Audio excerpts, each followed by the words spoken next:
এ বন্ধু, এ মামা, এই এটা কি তোর গার্লফ্রেন্ড নাকি বয়ফ্রেন্ড? হ্যাঁ, এই কই যাচ্ছে? এই এই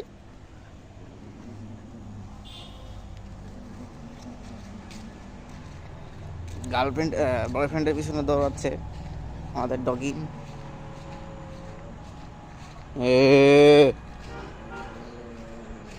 এ বেড়া, কিতা তোর মতলব কি? হ্যাঁ, তোকে নেঙ্গুর এরম বেকা কে রে? হুম, এটা সুজাই না? হ্যাঁ, ওরে কি মহব্বত, আহা কি ভালোবাসা। হুম, এ ওরম করস কেন? হুম, তো ভালোবাসা দেন লাগবো না?